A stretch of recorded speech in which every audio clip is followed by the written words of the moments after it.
Hello, it's Andy Graham with the Ask Andy Show. I've been traveling nonstop for 16 plus years and went to 90 countries. I'm planning right now for about 10 more here up in Europe. But Don J, he asked a question. What I do is I answer questions about the world, and it's whether it's from personal to traveling to just the economy of the planet. You are not carrying an automatic voltage regulator. How is it that you don't need it?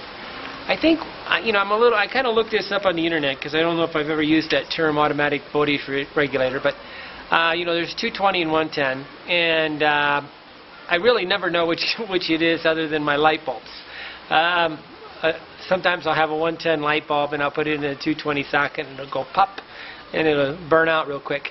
But every single device that I have, if you look on the back of them, the reason why I don't need any kind of special regulator is, for one thing, I'm not trying to use a hair dryer or any of these things special like that.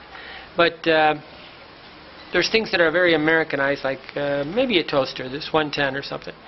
But generally, on the back of any device that you would have, whether it's for a charger or it's for my batteries, or it's for the charger for my cell phone, on the back, if you look in the real small writing, it'll say like 110, 220, something like that on it, and it means that it works in both electricities. And that little black box that you have that would come with your cell phone, that is actually a regulator, and it switches it back and forth.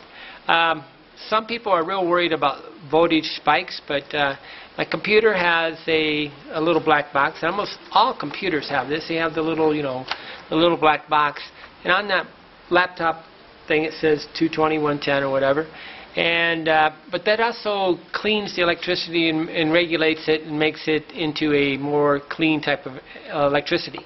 On my batteries, I'm not really, I have a little charger from Radio Shack, and I put it on the wall, and it doesn't care whether it's 210 or 120 either.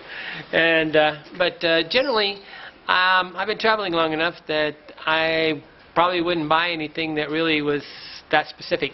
I used to use these electric. I use sometimes the thing to cook water that I put down in the water, a 1-cup coffee maker.